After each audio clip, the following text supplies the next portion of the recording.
जय मसीह के मेरे भाई और बहनों, जैसे कि मेरी रियल कहानी में बता रही हूँ इस दिनों में। जैसे एक वीडियो में मैं अपनी जेठानी की उदाहरण बताई है, ऐसे ही मैं अपनी भतीजी के उदाहरण बता रही हूँ कि वो मेरे तरफ पहले भी आ चुकी थी।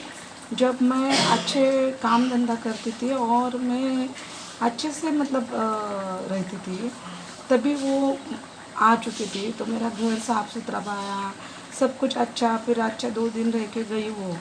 लेकिन उसके बाद वो जब आई, जब मैं बहुत संकट में पड़ गई थी और मैं उधर भाजी लेने में आशिक में गई थी और मेरा पूरा घर गंदा पड़ा था। मेरे को काम में भी कुछ मन नहीं लगता था। मुझे सब कर्जा कर्जा, बस मेरे माइंड में खाली कर्जा कर्जा, कैसा दूँ कैसा नहीं दूँ। मेरे आगे पीछे कोई नहीं है, पति भी मुझे साथ नहीं देता है, कैसे कैसे मैं दूँगी, ये मेरे मन में ख्याल ही चलता रहता था। लेकिन मतलब ये कोई समझने वाला नहीं था। लेकिन मेरी जब भतीजी पीछे आई, उसने जब देखा घर पूरा गंदा पड़ा है, तो मतलब मैं आप लोग को यही क्यों बता रही हूँ, वही समझदार और ना समझदार लोग बराबर समझ जाते हैं कि बाबा सामने वाला कोई तकलीफ़ में है या दुख में है।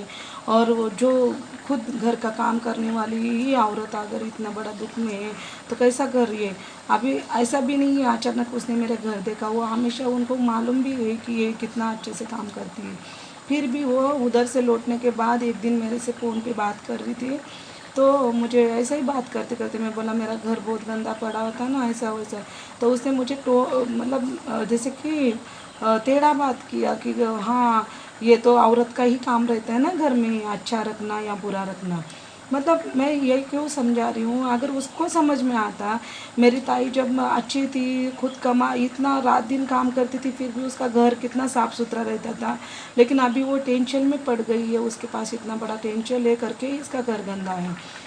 ऐसा वो अगर समझ जाती, उसके माइंड में इतना टेंशन है इतना का, और उसके आगे पीछे कोई देने लेने वाला भी नहीं है, और वो इतना औरत जात रह के इतना बड़ा खुद बोझ उठा रही है, अगर वो समझ जाती तो ये मुझे ऐसा तेरा बात कभी नहीं करती। मेरा बोलने का मतलब ये है। तो ऐसा बहुत सारी बहनों चर्च में आते हैं, लेकिन उनको वचन सामने से कैसा भी आए, लेकिन वो नहीं समझ पाते हैं कि प्रभु यीशु ही परमेश्वर है। हाँ, अच्छा था वचन, अच्छा था, अच्छा ये था, बस इतना ही बात करते हैं।